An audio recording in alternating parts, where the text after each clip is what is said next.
All right, this worked. The first stream didn't work. Anyways, we are live. We are back. It's 2021. How do you feel about that?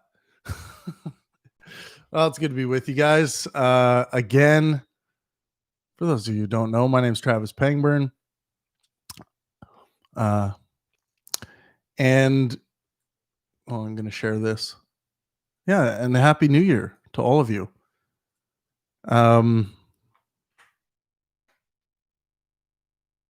I had to share that again. Yeah. New Year's resolutions. Drop them in. 2021, another year of cynics thinking they're skeptics. Yippee.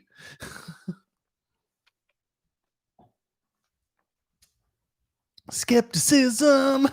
Do you know what you believe? Rick Click says, Happy New Year. Happy New Year to you, Rick. Say hello when you guys get into the chat. I want to hear from you. I want to hear what you guys did. This is an AMA. You guys can ask me anything. There's going to be some really exciting guests coming on the podcast here in the new year. Looking forward to it. There's going to be theists. There's going to be neuroscientists. There's going to be biologists. Mr. Kyrie says, those who value permission would never be pregnant because any child was unable to give permission in order to be born or not. Sex without permission is crime. Pregnant without permission is crime. Sex without permission is crime. Yes. You need to have willing, informed consent. And pregnant without permission. Are you talking about pregnant without permission from the fetus? The fertilized egg? A fertilized egg can't give permission anyway. So that's nonsensical. Sean Sullivan, welcome. Jim says fun. You had fun. Or maybe that's your New Year's resolution. Sean Sullivan says worked and read. Yeah, I did a lot of reading by way of my ear. Audiobooks, baby. 3 times speed. It's like plugging into the Matrix. Put your headphones on and just let your eyes roll back. When what is wrong with me? I couldn't even think of Trinity's name when Trinity is like, I need a whatever for this helicopter, and she's just like, okay, let's go.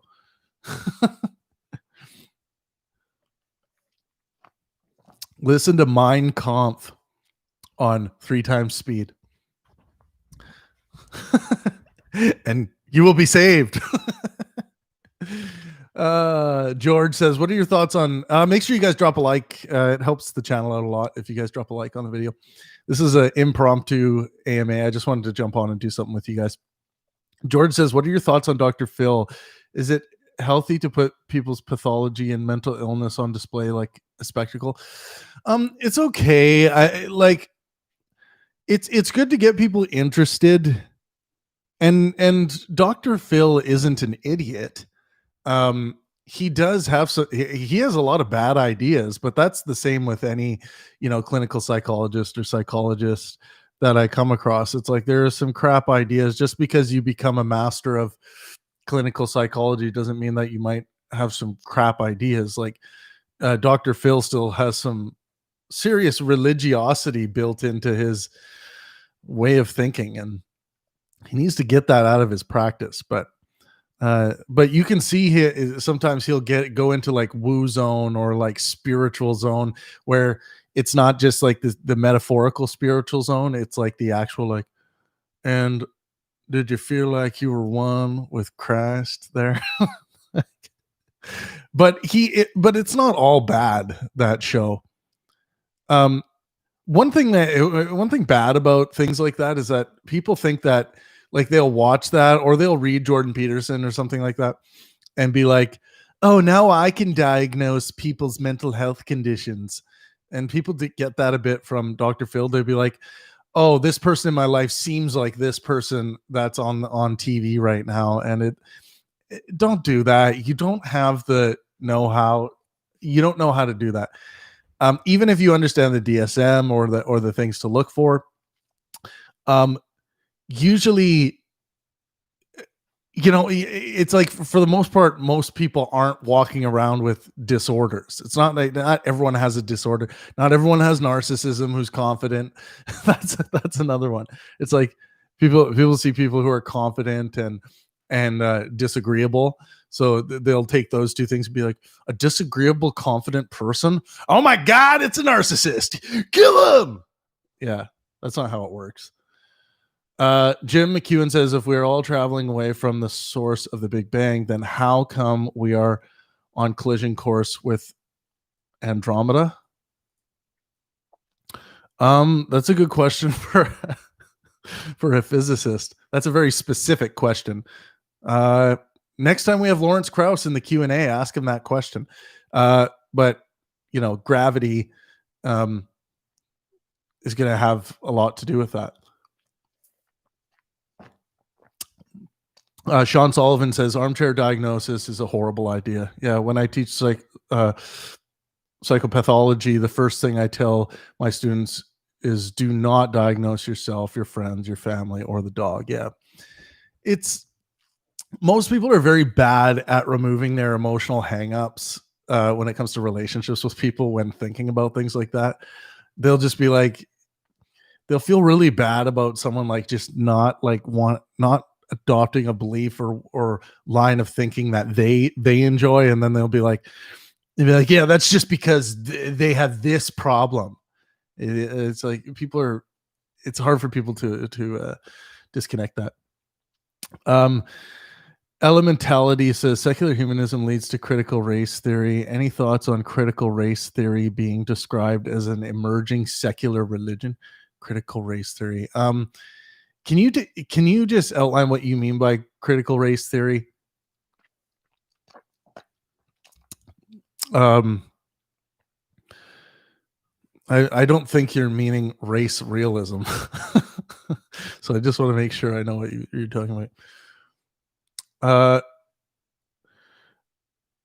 Panamal Panamal says, who are you rooting for in Georgia and why?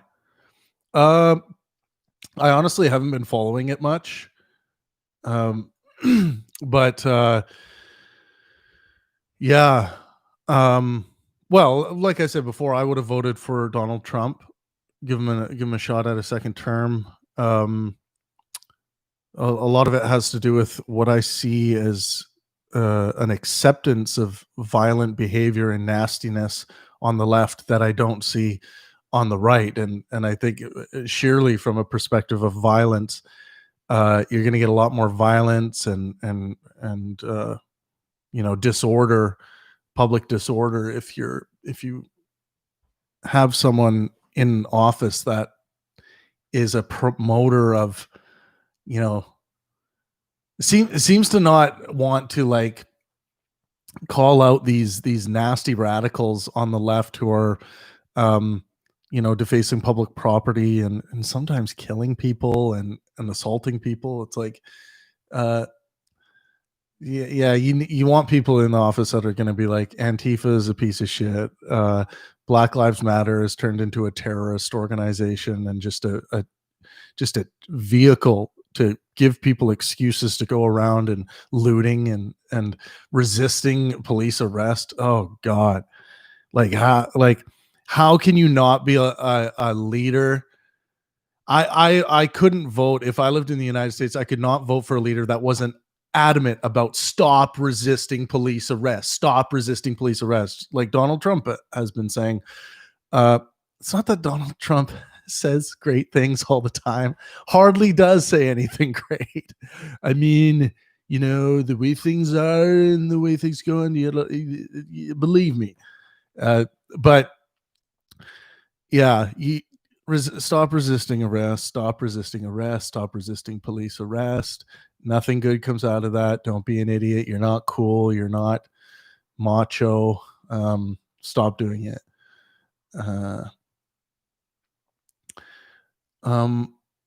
Let's see.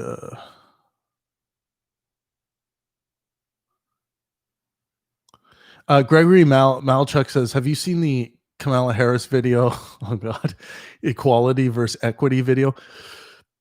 No, I have not. Why don't you summarize what the bullet points are? Maybe you have down here. Michaela says, I agree with Sean. Sometimes pathology is obvious if you know what to look for, but otherwise it's just not smart. Yeah, kind of, Michaela, but you're setting up an excuse for people to think that they know what they're doing. Like that they can actually spot pathology. What, for instance, what you might recognize as bipolar disorder or something in a family member or someone, it very well might not. It might not be that, and you're not in a clinical setting to be able to really diagnose that. Clinical setting is important in these situations because sometimes people are just being difficult because they find it pleasurable, and that will come off as being like, antisocial but they'll find it funny, like it's their sense of humor. And some people will be like, that's not a sense of humor, that's just bipolar disorder or something like that. It's just without the clinical setting, it's just not. I don't recommend it. Gregory Malchuk says, no, Dr. Phil and most daytime television are among the most degenerate forms of media in existence. No, man, come on. It elevates pathological, obscene behavior in front of the public. Nah, that's not true. There's some good information passed on. You don't need to be extreme about these things, Gregory. You must be able to list the pros of the Dr. Phil show versus the cons, some of the cons. But things aren't so evil or good. Michaela says Dr. Phil is the shit. I love him. I think he's a really funny guy. I think he's a good entertainer, and I think he's a good psychologist and a good. The thing I actually think he's best at is behavioral analysis. He's a good analyst for behavior, and I've taken a deep interest in this topic. I've read so many scientific pieces on behavior analysis, watched countless hours of professionals like pulling apart police interrogations, all kinds of stuff. I love it.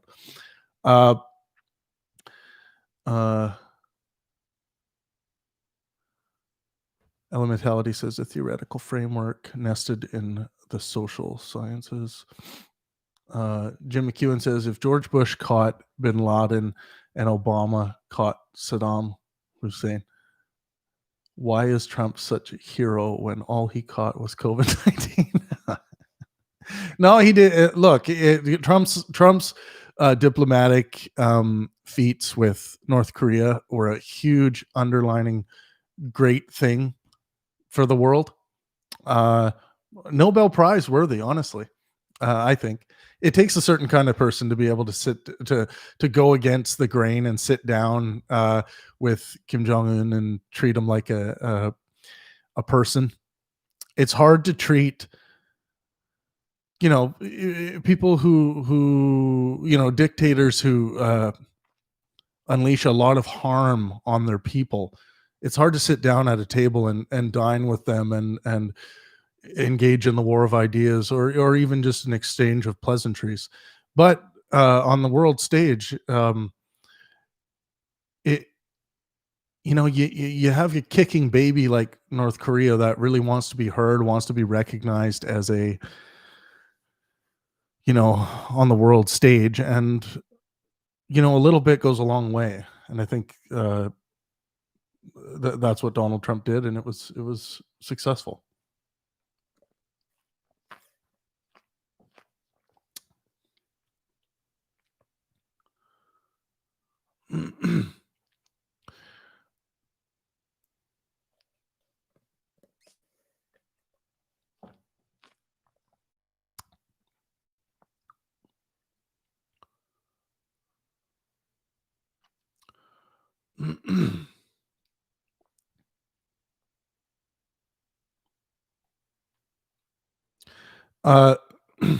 Zen29 says almost all behavior is pathological, in my opinion. Yeah, but we didn't create that that term we that term is used differently, not to mean everything like, oh, eating is pathological, thinking about sex is pathological.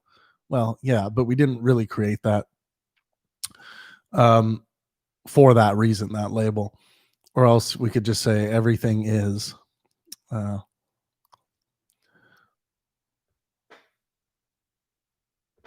George says, but what about his ethic? I mean, when you break down the person Dr. Phil is supposed to be helping becomes an object for him, the actual subject to express himself, it seems exploitative.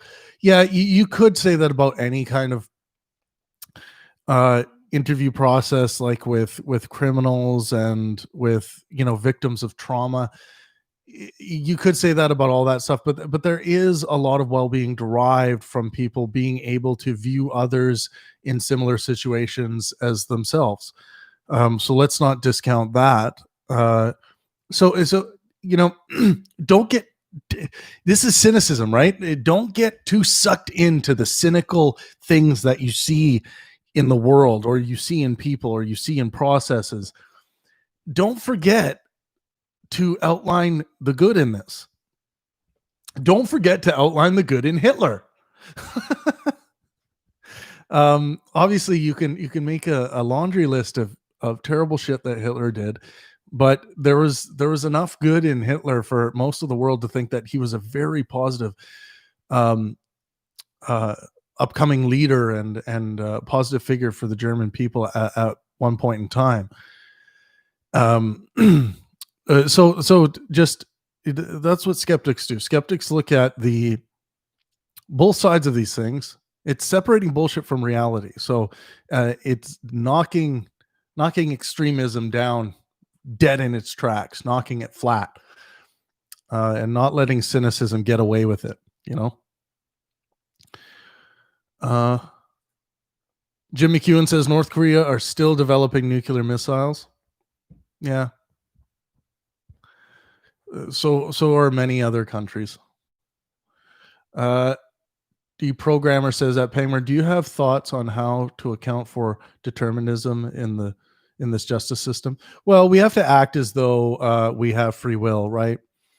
But an interesting thing is, I think we can bring a lot more empathy and sympathy to the table for criminals to have drawn a very bad hand in the deterministic chain, causal chain. Like someone like Ted Bundy. Um, I've been revisiting. Ugh, why can't Charles Manson. I've been rewatching Charles Manson. People are born into these minds and into these deterministic causal chains that some are just devastating, and not just them. Obviously, they're victims. The victims of Ted Bundy, the victims um, of Charles Manson. Like it.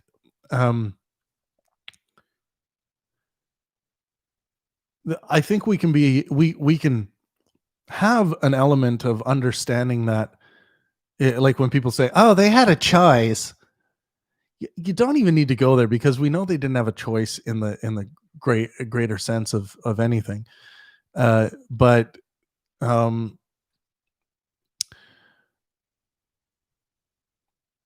yeah, it's just there is no choice as far as we can tell. So we need to we need to recognize, try and learn. That's just determinism playing out. We feel like we're the ones trying to investigate and do this, but it's just determinism, right? And as soon as you try to be like, oh, well, we can think this way about it, well, that was predetermined that I was going to say that anyway, so it just uh questions about, like, what should we do about determinism? It's like, fuck, we're caught in the chain, right? In the causal chain. um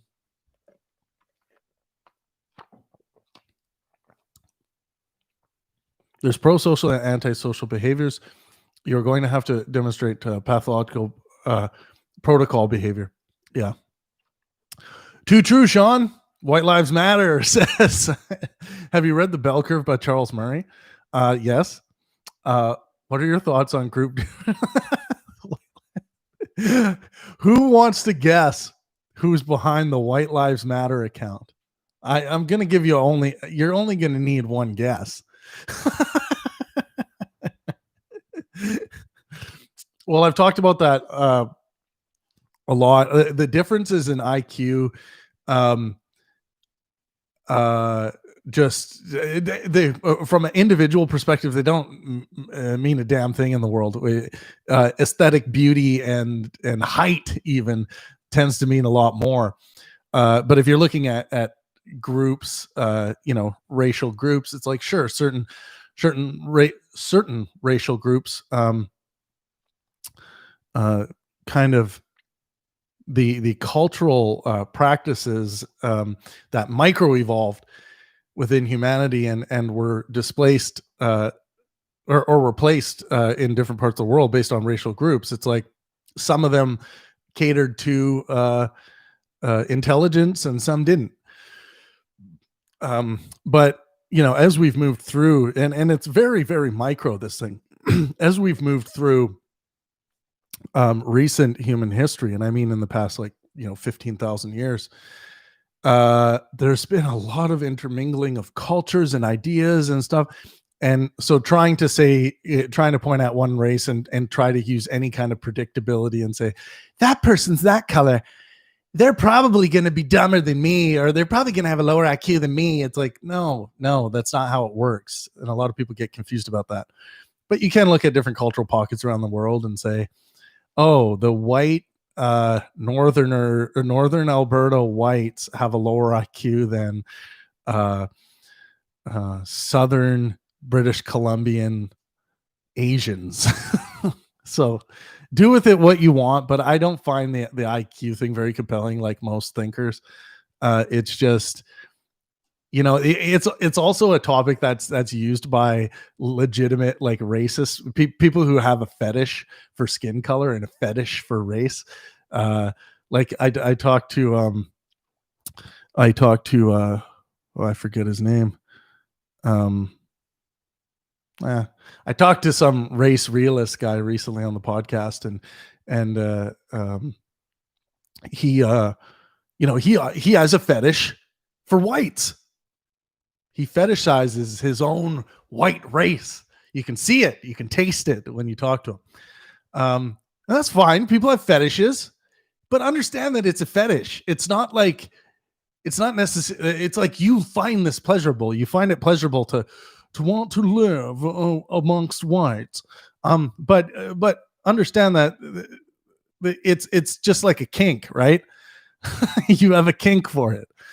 Most people don't have that. Most people are like, yeah, I like diversity. I like interacting with cultures and races from all around the world, and it's cool, man. And they bring different ideas and perspectives and foods and all kinds of good jaboo. And that's, that's just, it is what it is. I find it very pleasurable to, have sex with, interact with, write with, work with all kinds of ethnicities, races, alien species. No, I'm kidding. I just went full Joe Rogan there. My God, Joe, I watched a clip. The other night. There's this fucking guy in a ghillie suit sitting there with his mask on in a full ghillie suit. You can't even see who he is. And he's got this soft voice like this. And they're talking about Nikola Tesla, and aliens, and he was he receiving getting thoughts beamed in his head from aliens? And Joe with his giant cranium's just you can see him thinking about it, and they're smoking. Joe's got the biggest blunt sparked. Just oh my God. A lot of people think that that's open-mindedness. It's actually cynicism. But it's it kind of gets passed off as skepticism. I love Joe Rogan. It's just funny when he gets going down these imaginary things. I find it really funny.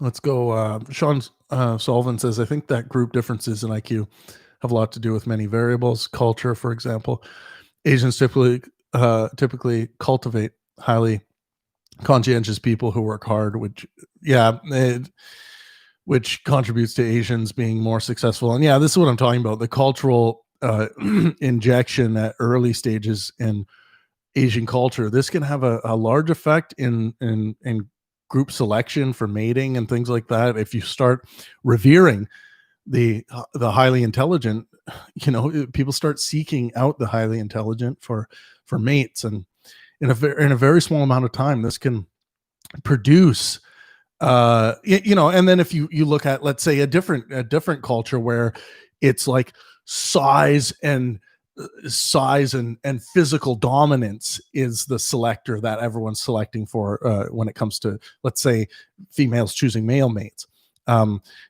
In a very short amount of time, you can breed out a certain group and breed in more of the next group just by passing on genes. It can happen in a very short amount of time.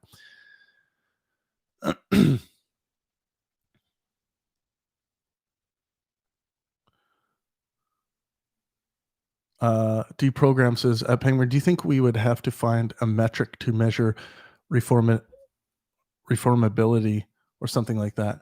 I don't know what you're talking about. White Lives Matter says, I absolutely love your work, Pangburn. Why is racism an objective immoral choice if our evolutionary chain utilized this mechanism for tens of thousands of years?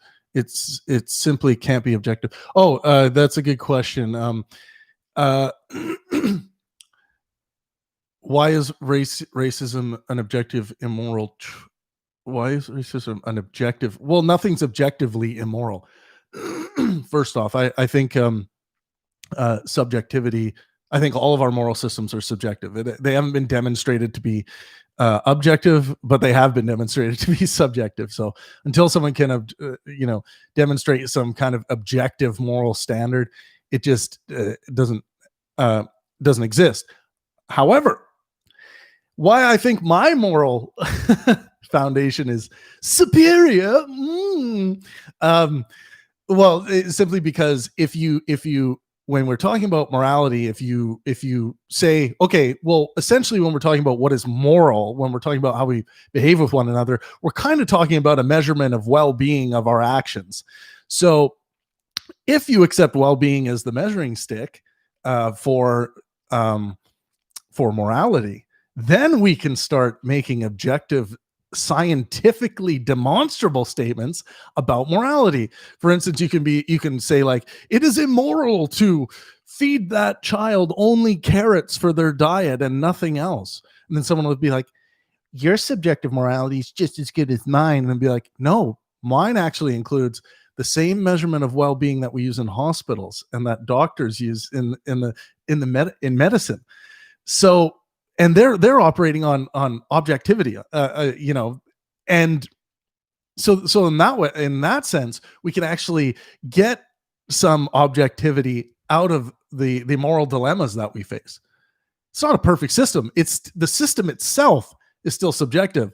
However, you have the element within this moral foundation to actually measure and be able to demonstrate why someone's actions are immoral.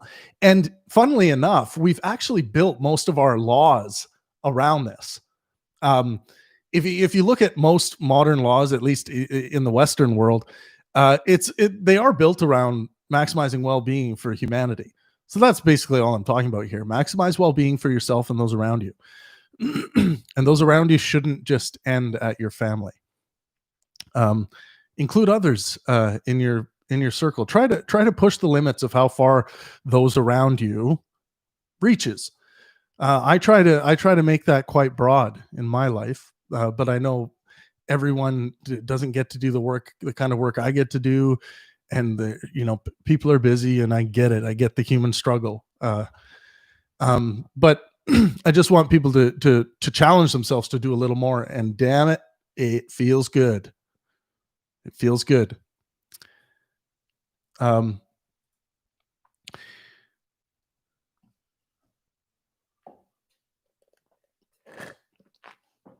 George says, I see your point about deriving good. Make sure you guys hit the like button, by the way. It just really helps the channel algorithms out. And YouTube hates us anyway, so, or hates me.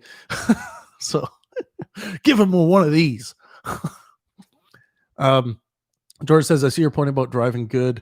Dr. Phil does raise awareness of mental illness, which is good, but is it ethical to derive good for the whole by means of exploiting of an individual? Well, you can look at it as exploiting, but a lot of these people come to Dr. Phil because they see it as an experience that could change their life. And that includes the fact that they're out in this kind of maximum level of accountability, obviously in front of the world and in front of Dr. Phil. And if you're someone, that has a problem being accountable to yourself or something like that, you might see this as a special opportunity to really give yourself the stage to be accountable. So there's a bit more there, but like I said, man, you can look at any kind of taped discovery that is put out to the public on YouTube or on television, live or not live, and say, isn't this exploiting these war veterans or these people with Down syndrome or these people with you're gonna if you start carrying that standard around, you're going to start seeing, you're going to start seeing your line of thinking, your argument here work for very many things. Then all of a sudden, and what I think you're kind of talking about is when it comes to entertainment, there is an element of art involved, and you perhaps don't like the art aspect of what's going on. Where others do. So there is probably a bit of subjective artistic taste that you are finding distasteful, where others, are perhaps like, I think it's a good art form. It's almost like, scientific theater. EB says,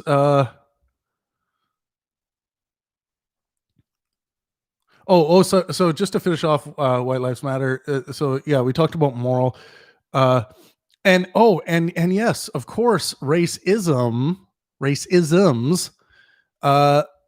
prove to be helpful from an evolutionary standpoint at certain points in human evolution, simply for the fact that other races, being able to judge another race and seeing that they're different. They have different cultural practices. They got a thing in their lip. They got their earlobe stretched out by things. They got different cultural practices, rings around their neck, different cultural practices, different color of skin.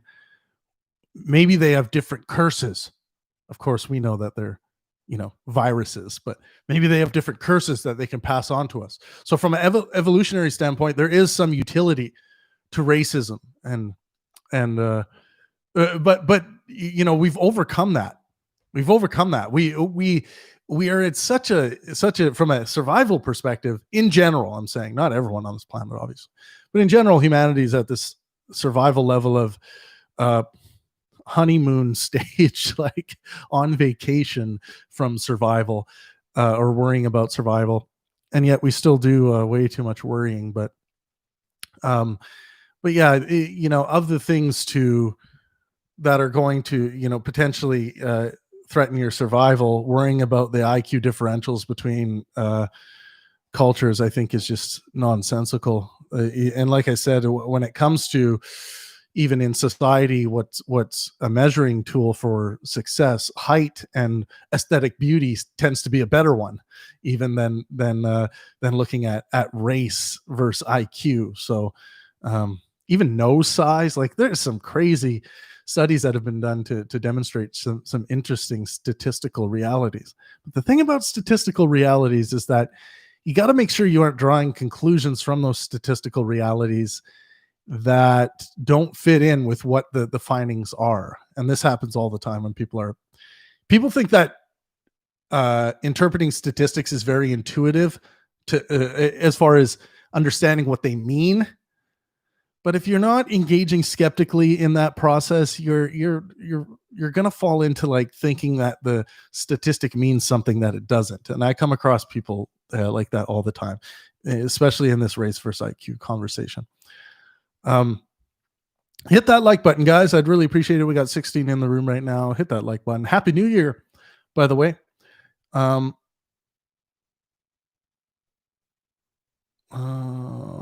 EB says, what do you think about the hypothesis that our society is selecting more and more for IQ, and that's causing some of the social stratification we're seeing?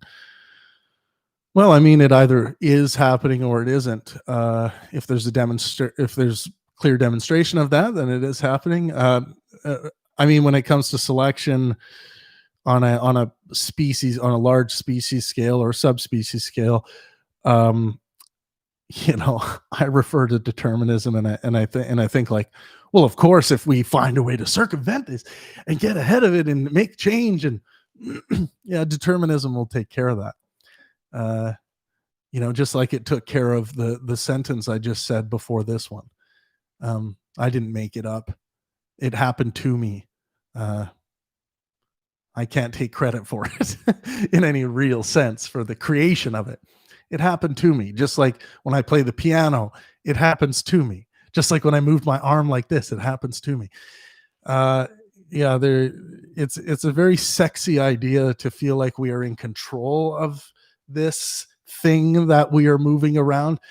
But we're not in control of it. It's happening to us. We're simply observers, watching the cinema play out, feeling it, loving in it, dying in it, you know. Yeah, it's quite absurd. The illusion, it's absurdism, and I love absurdism. Samuel Beckett, baby. But yeah, William Shakespeare. A lot of people are like, William Shakespeare was an absurdist. Oh, yeah, he was. Yes, he was. But yeah, it's quite a sexy illusion to feel like we have control of this, and potentially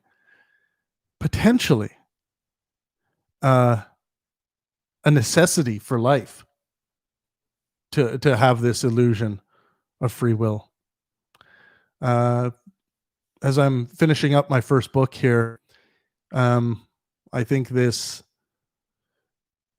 drive mixed with this feeling of that we are in control is the very thing that allows us to drive forward, or forces us to drive forward, forces the biological entity to do what it will do.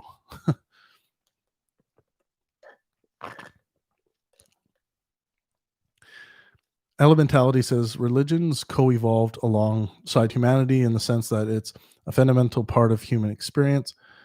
Without traditional religions, people will turn towards ideological frameworks like CRT. No, that's not necessarily the case, and it hasn't necessarily been the case for humanity.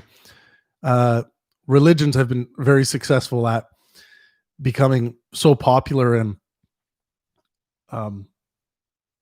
insidious. They really do. If the religion is written properly, they really do inspire war and wanting to conquer the other ideologies that stand in the way. And I think that has more to do with the persistence of religion in human evolution, because we have lots of examples of human tribes and cultural pockets around the world that just never adopted religions. They had stories, narratives, of course, but not religions in the sense of in what we would describe as a religion. Okay, it's this time of year where grandfather tells the story of the year of the fish god, maybe, or the year of the fish spirit.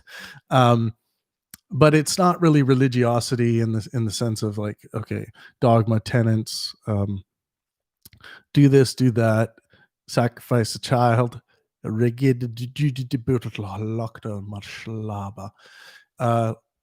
yeah, not it's not it's not people want to look, hierarchy in ideology has great utility, but don't confuse the any delusion with that utility.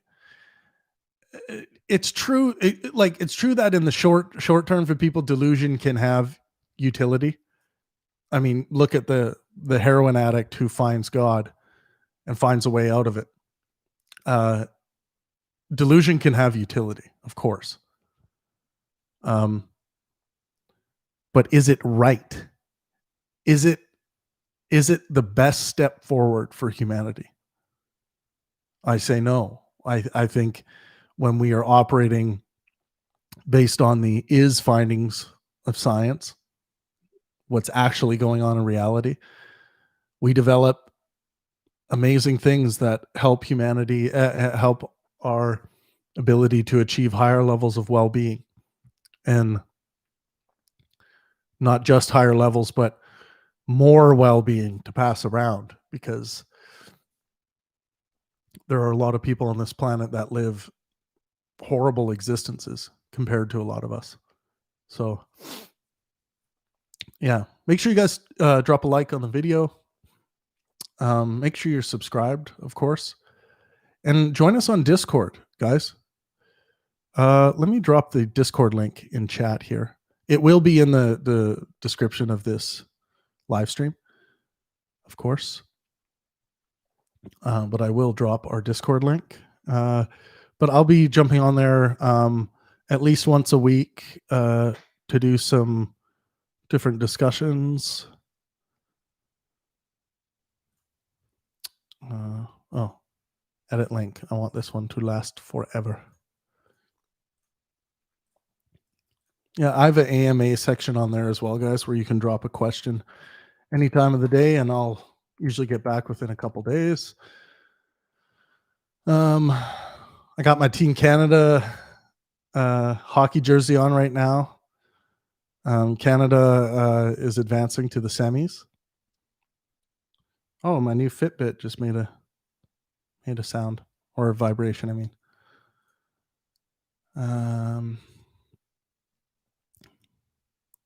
Yeah, I'm running again, so that's awesome.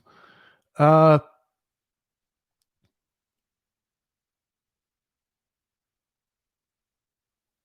see.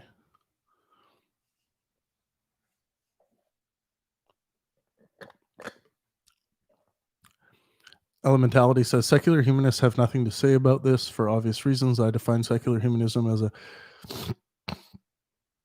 as a sorts atheist movement that asserts we can go into the future and get the moral and ethical societies we want without religions. Yeah, we can. We definitely can do that. I don't subscribe to secular humanism really, because there's like secular humanist manifestos, and there's disagreements amongst the secular humanist community, and I see a lot of people who call themselves secular humanists not engaging in humanism at all, and they think they are, and they can justify it based on the secular humanist manifestos, like extremist attitudes towards politics, and throwing people and friends out of their life if they have a different political opinion. That's extremism, and it's rampant within secular humanist communities. So I don't see utility in that label. Yeah, I'm an atheist. It's because no one's been able to demonstrate any friggin' gods out there, and there's no evidence. There's and before the presuppositionalist go, there's no good evidence. If you're going to say a shoe is evidence, or burnt toast with Jesus's face on it is evidence, okay, it's evidence. I'm asserting this as evidence, but I'm the judge sitting there saying, get that fucking piece of toast out of here. It looks like a rat. It doesn't look like Jesus. Tit for tat cooperation seems really important for good to a good society. Did people watch the Peter Milliken video? I don't know about that. Cooperation is important. Srijan Thakur, what up, Srijan, says, I think I would be the face of Indian genetic superiority. You fucking troll.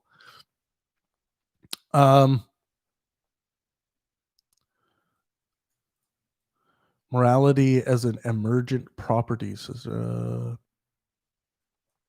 but in regards to White Lives Matter says, but in regards to well-being, theoretically, wouldn't enslaving 13% of the population for the well-being of the entire nation still be immoral? Yeah, guys, this is why I say maximizing well-being for yourself and those around you. It doesn't mean that it doesn't mean that you can go and say, well, if we go and kill this one person, it's going to be really good for the greater community. No, it doesn't work that way, because you're negatively affecting the well-being of that one person. When we lock up criminals, I think it's best for their well-being to be locked up. We shouldn't be killing them. But it's because killing them would be completely antithetical to their well-being, because you can't be well if you're dead. But some people need to be locked up. They need to be locked up like an animal. And it sucks, because they've drawn the terrible cards that they've been dealt, and it could have been you. It could have been you. Yeah. And that's about all I have to say about that. Fuck, my favorite meme of this New Year's was someone was passing around this meme that basically said, if you start Forrest Gump at this time, you can celebrate New Year's Eve with Forrest Gump and Lieutenant Dan. I love that scene when Lieutenant Dan's just sitting there in the deepest of depression. And Forrest Gump's just leaned over. Happy New Year, Lieutenant Dan. I love it.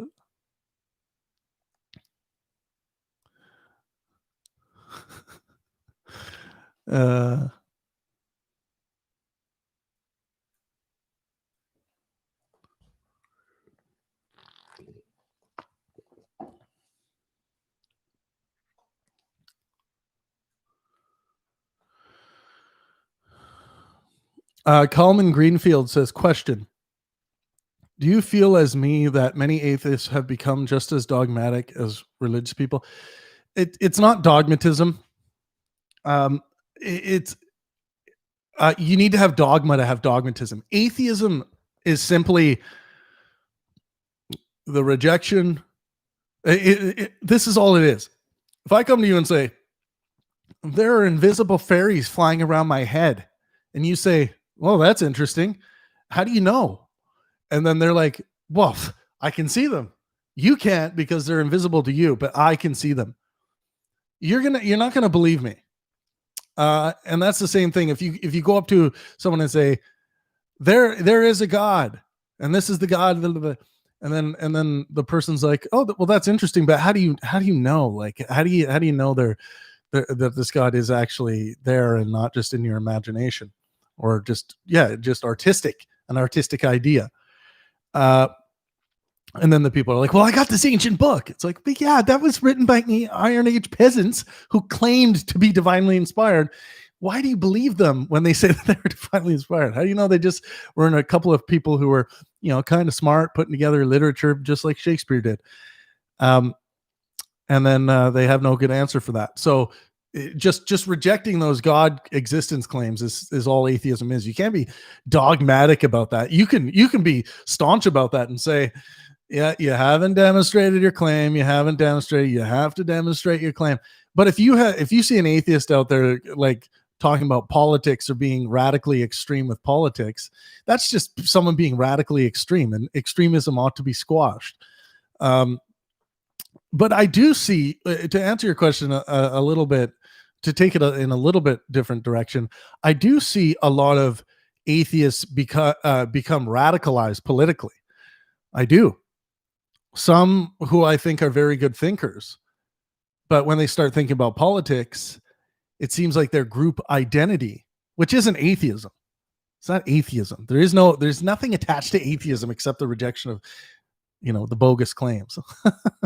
um, but I do see this people like, secular humanism groups, oh my God, this person is evil. They hate black people, or they're racist because they said he hates all Mexicans.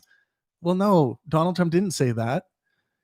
He said they're sending the worst, the bad people, in the horribly framed framework of sentences that Donald Trump normally puts together. This was just another one. But he didn't say he hates people or races or things like that. And but you say that to some people who are, and you'll find a lot of atheists in some of these extremist pockets where they fall into their own line of political extremism. But that has nothing to do with atheism. So I would say you're talking more about like leftists. But I think it's a good thing. Atheists, people who hold this rejection should be proud to have these conversations and to talk to people and to not let them get away with their crap. If someone's teaching their child that the earth is 6,000 years old based on what their God says in a book written down by other people who claim to be divinely inspired, it's like, interject and say, wait a second, hey kid, just so you know, there's a lot more to be said about this. It's not just, this is the way and you must obey and these are the things you cannot do. And if you do any of the, George Carlin, if you do any of these things, I'm going to send you to a place of fire, burning, spitting, smoke. You will burn and scream and cry until the end of time. But he loves you. He loves you and he needs money. He's all powerful, all wise, all knowing. Just can't handle money. Oh, George Carlin, I need you. Hail George Carlin, Matalakanda. George, come to me, speak to me. Oh, I'm feeling something. Now my balls hurt. No, it was just indigestion. Atheism Plus. I haven't heard Atheism Plus before. Oh my God, we got to create this infomercial on here. Tired of boring old atheism? Try Atheism Plus.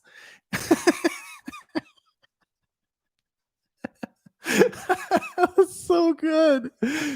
Try Atheism Plus, the all new radical form of atheism, not a religion. I love it. Sean Sullivan says, how much did Freud influence your thinking on your book?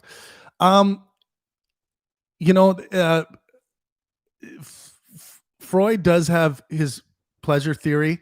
It's very different than my pleasure drive theory.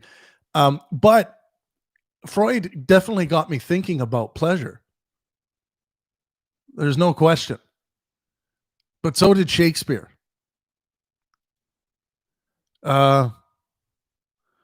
So did Samuel Beckett. So did Albert Einstein. So did Richard Dawkins. So did Charles Darwin.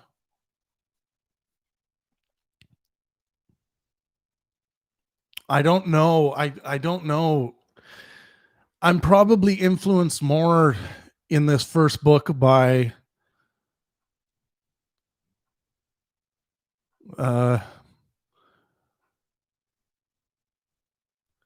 probably by William Shakespeare, and Albert Einstein, and kind of the more, in the science realm, the scientists who had as much, and I say this about Einstein, as much as he was, a mathematical genius, his artistic genius was much greater. being able to visualize abstract things, complicated abstract things, and then simplifying them with mathematics. Yeah. Inspiring. Carl Sagan, but definitely some Freud in there for sure. For sure. I do pay a bit of homage to Freud in the book. Um, yeah, but yeah, I don't know. I'm excited to get this book out. It will be out this year. Um, I'm trying to simplify it as much as I can and shorten. Like Lawrence Krauss said when we had him in the Q&A, just a few weeks back. Uh, you know, science books should be short. This is a science book, but I'm trying to simplify it in a way that it can make sense to, I don't know, 12-year-olds up. So we'll see what happens.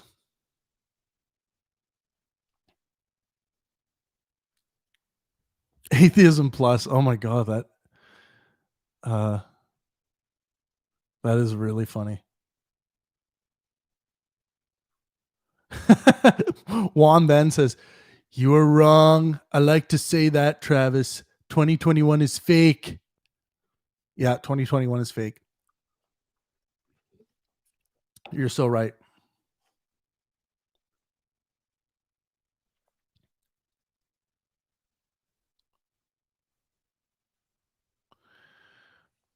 Yeah, elementality. When you say critical race theory is like the natural end state of the secular humanist school, it's not. It's not. The goal of secular humanism is just to come up with an ism, an actual ism that has, some rules of living.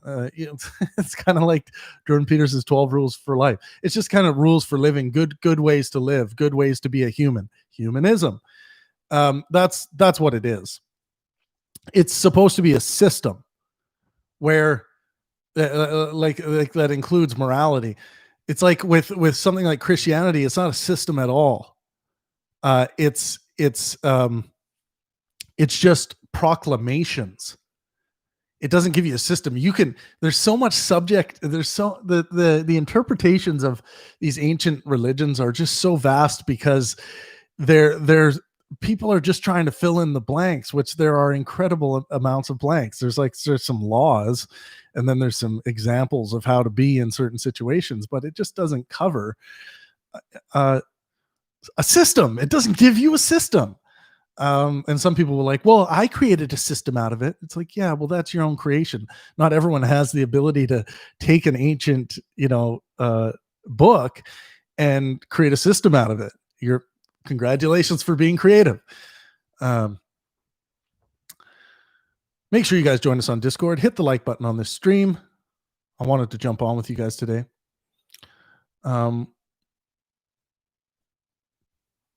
Stranger in the Alps says, I've got a semi for hockey. Dude, I have a full for hockey all the time. I'm gonna start. I'm gonna start playing again. I think the rinks are opening up, but I still play rec league hockey. I played high level hockey my whole life.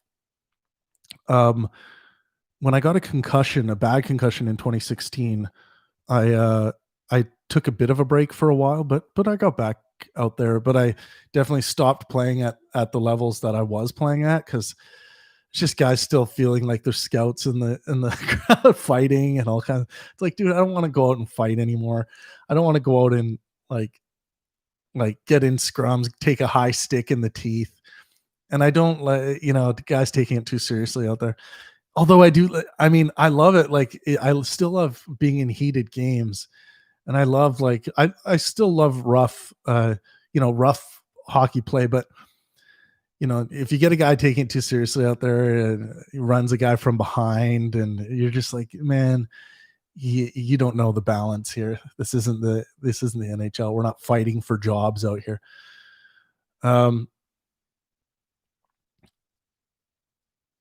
George says, do you subscribe to any particular school of philosophy?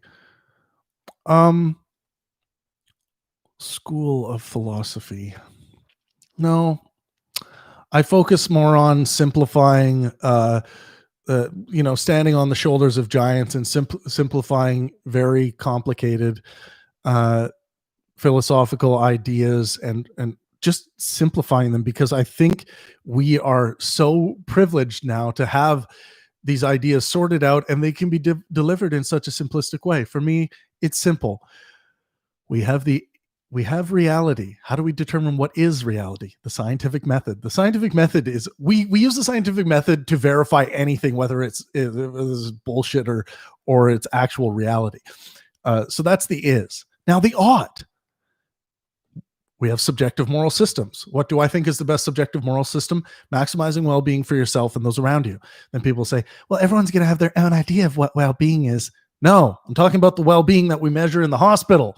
You don't get to go into the hospital as a doctor and say, well, this is my idea of well-being. No, we actually have measurements we measure heart palpitations. We measure blood oxygen levels, all of these things. We measure the size of the tumor. You don't need it.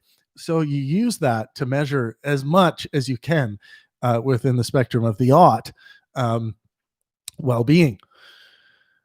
And then, so we got the ought and the is taken care of, which is so much of it. And then people will be like, well, we're done. No, we're not done. There's more. But it's not. But right now, I've just filled up a couple of pages of a book. It's very simple. Life is simple, people, as far from an ideological standpoint. Now, okay, let's do it this way. Okay, we dealt with the is and the ought. Now that we have our is and we ought, we know what is, we know what ought to be, more or less. Now what do? How do I get my ass out of bed?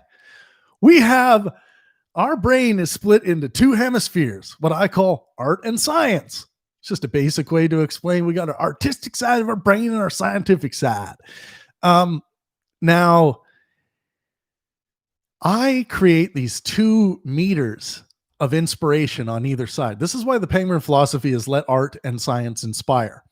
I want to know, when I talk to people, what are your inspirational meters at? And this doesn't include other people's input into it. You alone, you one as a person, what are your inspirational meters at? And when I say, and to give you some examples, what is scientific inspiration? Well, looking at what the newest and scientific discoveries are, watching animals, watching nature, hiking, going out in nature, even playing sports. There's elements of scientific inspiration in that. There is crossover between art and science, of course. And then on the artistic side, Netflix, music, concerts, all of these things.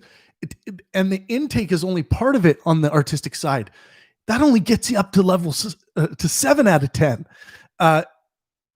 When you start practicing art, the art of creating art, then you're achieving those final 3 points.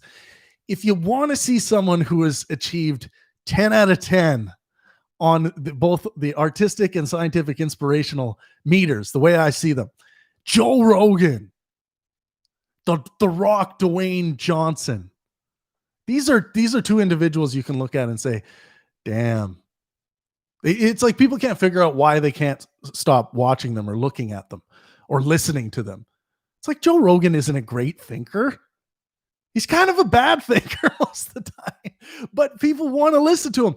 It's because this guy's achieved maximum, sometimes over the limit, which you got to watch. You don't want to go to level 11 or 12. Things start freaking out. 10. He is living a fully inspired life. Both of his hemispheres are at full tank, full running, fully satisfied. Joe Rogan. People are like, what is it about Joe Rogan? Is it his giant cranium? look, he's also an aesthetically beautiful person. And he's got his talents, but all of this stuff it comes from his inspiration and building on the inspiration. Okay, you got the is and the ought. You got what inspires the biological entity. Now there's one more thing. Only one more thing that sits above all of this and keeps it in check, keeps it in line, governs it with a smile on its face, enjoying the determinism that's playing out in front of it. And that is skepticism. What is skepticism? And think of it. Skepticism is the underscore to your life cinema. That's the way I like to describe it. Your life cinema that's playing out in front of you. Skepticism ought to be your underscore. And skepticism, guys, is simply separating bullshit from reality. Separating bullshit from reality. Who wants to believe bullshit? No one. You'll find people that think that faith is a justification for believing something, which I would argue with them and say faith is the excuse you give when you have no good reason to give for believing something. But skepticism is questioning and continuing to question all of these things, the ought, the is, the inspirational elements in your life. Skepticism's just always operating. And it's not cynical. It's not conspiracy. It's not conspiratorial, constantly questioning what the government is doing to me. It's questioning and continuing to question. There's no worry. Oh God. Worry is the enemy of skepticism, of ought, of is, of all of these things. Worry is the human, it's the untested human cancer, mind cancer. Replace worry with care, and your skeptical foundations is going to be operating beautifully. So get those things sorted out is what I say. And this is, so my first book is on the pleasure drive theory. My second book is on the theory of everything. And then my third book is basically outlining these, I gotta say the Jordan Peterson's 12 Rules for Life, it's very specific, and it's talking about those very specific things that it's covering, but it's not a book to live by. It doesn't give you systems. These again, it's much like a proclamation book. And proclamations are good to deal with certain specific issues, but you need to give people systems, simple systems. The is, the ought. What's going on with those in your life? And what's going on with your inspiration meters? Why can't you get out of bed? Why can't you move? Why can't you find the willing? Why can't you find the will to finish your book? Why can't you find the will to go to work? Why can't you find the will to clean your room? Yeah. So you have this very simple system, but skepticism allows you to navigate it with complete confidence, because skepticism is simply trying to sort out bullshit from reality. So when questions that relate to is claims come up, to look at what the scientific consensus is on that is claim. And then and there might come a time where you see the scientific consensus and you say, well, my reading of the evidence shows that the scientific consensus is wrong. So where could I be wrong there? Or where could they be wrong? Let's sort this bullshit out. And then you got the odd side where, you're having a conversation with, let's say, your wife, and you're about to give birth to a baby boy. And she's like, he needs to be circumcised because you're circumcised. And then you're like, well, hang on a sec. That's not really a good reason. Like, let's look at the evidence of what circumcision is. Oh, most of the males on this planet aren't circumcised. Only 29% are. I wonder why that is. Let's go into some investigation. oh shit, by the end of this, we realize we almost removed healthy penis tissue of our infant. Holy crap. And not only just healthy penis tissue, the most erogenous part of the penis. We almost made a big mistake. But skepticism, even a crazy cultural taboo, strange, weird thing like that, skepticism can overcome it. It's an amazing thing. But a lot of people, there's the constant struggle and of people confusing skepticism with cynicism. And I actually wrote this morning. I write these things in my Trav thought. I say skepticism is sorting bullshit from reality. Cynicism is confusing possibility with plausibility. It's like, think about that. Cynicism is confusing possibility for plausibility. It's like you'll have someone say, well, how do you know the government isn't out there weeding around? I have some evidence here. This whistleblower said this. I said, well, that's not really evidence. Yeah, but it could be. You don't know, Trav. You don't know, just like I don't know. So I'm sticking with this for now. Cynicism. The world is plagued by cynicism, and from cynicism, social extremism is born, and man, all kinds of nonsense, unhelpful nonsense.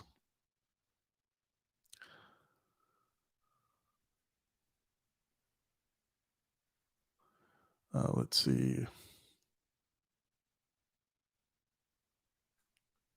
White Lives Matter says, do you believe your well-being point also applies to animals that are eaten by humans?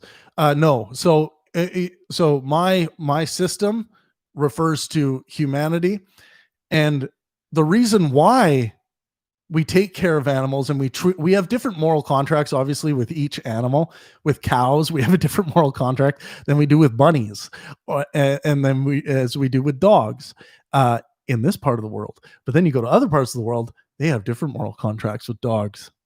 Tasty. Or with horses. So we have this is all part of the subjective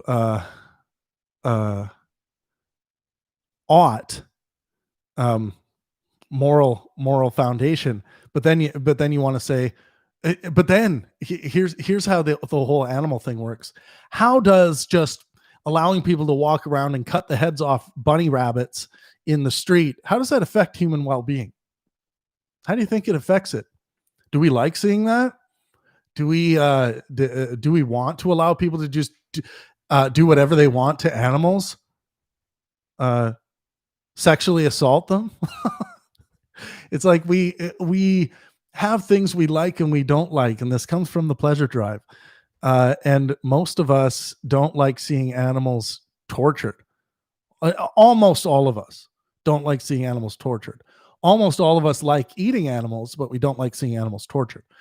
But there is something to be understood about what humanity is. Understanding what humanity is and the reason why we are the way we are can help people overcome, this knee-jerk emotional reaction to seeing an animal die as equal to seeing a human die. Human beings are animals, but I'm talking about human beings kind of as a example outside. But I think with social species, social apes like we will put our own first. That's just what we do. It feels good to do that. We see ourselves in others like us, and we see what they can become when we've seen our whole history. So our moral contracts and our laws take care of humans first, which I think is the right thing to do. And then after that, we have tons of discussions and tons of laws around protecting the well-beings of animals. For me, it's a very pleasurable prospect to want to protect endangered species, including putting some in zoos to live luxurious zoo lives. Not in zoos where they're abusing or malnourishing animals, but in the proper circumstances, right? Um, but yeah, allowing nature to thrive and being able to go out and discover it and look at it and see videos of it. This is part of the scientific inspirational elements of life that I was talking about before. And for me, I derive a lot of scientific inspiration from the discovery of the zoological discovery um, element of what's available. So yeah.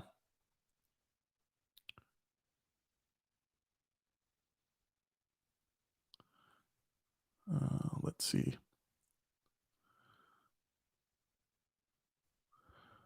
Canadian Catholic says, as a determinist, how do you have free will? There is no free will. It hasn't been demonstrated.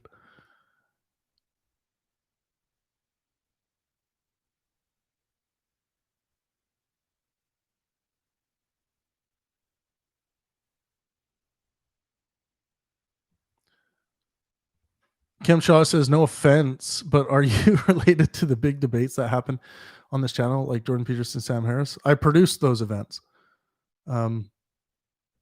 Yeah, I brought them together.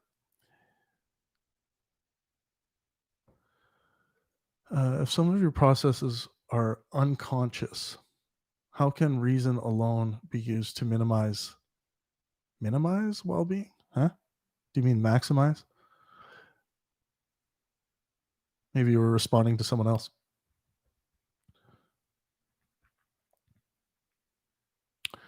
Common mistake.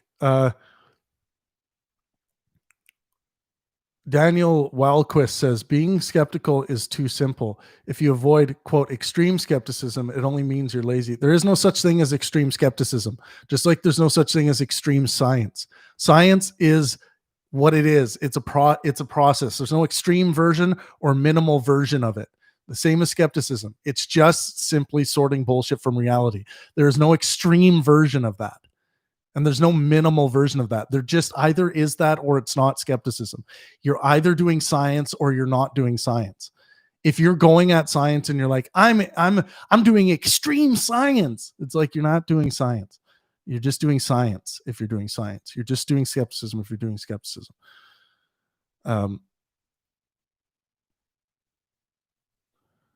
Daniel Wellchrist says, language, culture, ways of thinking has been given to you. You simply use all that and still claim skepticism. Pretty sure you're just being lazy. I'm cynical. Yes. Yeah, that's just cynicism, man. Daniel, you should get that cynicism out of your mind. It's poison. Skepticism, man. Not confusing possibility for plausibility, evidence-based thinking. There's no need to make huge convictionist claims of reality that you can't demonstrate. Just, take claims as they come and analyze them. Make claims when you can support them or demonstrate them. But then you say, do you know how many philosophers deny free will? It's not about denying free will. Free will hasn't been demonstrated. You don't have to deny things that haven't been. You don't deny things that haven't been demonstrated. Do you know how many philosophers have denied that there are invisible fairies flying around my head? That doesn't work that way. It's a shifting of the burden of proof. Yeah.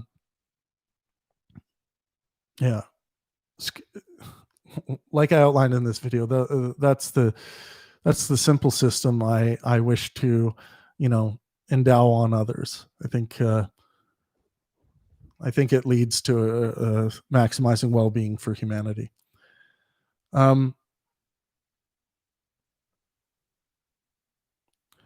Honest Tape Cosby says, you saying faith is not useful at all? Yeah, faith is faith is not moral usefulness. Look, faith, as far as I can tell, whenever instead of saying I believe this thing on faith, people say I believe this for this reason, and they think that it's a good reason to believe something. And then if someone says faith, it's simply just an excuse you give for believing something when you have no good reason to give. If you had a good reason to give, you would give the good reason. So give me a good reason why you believe in this God. It's my faith. That's not a good reason at all. That's just an excuse. Let's get back to the good reason. So yeah, it's just, I don't, it's like, some people be like, well, you have faith that your wife's going to be faithful to you. No, you don't. You shouldn't have blind faith. You shouldn't have faith in that. You should just have, you, based on the evidence of your relationship, you expect her to be faithful to you if you're in a monogamous relationship, and and you hope things work out. Hope. Like if someone said, I hope God exists, that's much different than them saying, I have faith that God does exist. Take the first step and replace faith with hope. Get rid of the excuses. Sean Sullivan says it depends on what you mean by faith. Yeah, I'm talking about faith in the theological sense. EB says, do you think hope is necessary? No, hope is a pleasurable, hope can be a pleasurable thought or a process, but the things I think are necessary are the things I've already listed in this video, because I am going to jump off, but I just want to thank you all who stopped by. Please drop a like if you're seeing this after or right now, if you haven't liked yet, but drop a like, make sure you're subscribed, join us on Discord. I'll drop the Discord link one more time here. Right there. Join us on Discord. I'd love to interact with you guys more. There's a lot more opportunities to interact there, but I will be bringing you guys some awesome content here on YouTube coming up. We're on our stretch to 100,000 subscribers. I want that gold plaque, but more than that, I want YouTube to reinstate the monetization on this channel, because I've been eating a lot of spaghetti. Anyways, thank you guys a lot. Have a great new year. Happy New Year. This has been Travis Pangburn on the AMA. And we'll talk with you guys soon. Peace out. Let art and science inspire.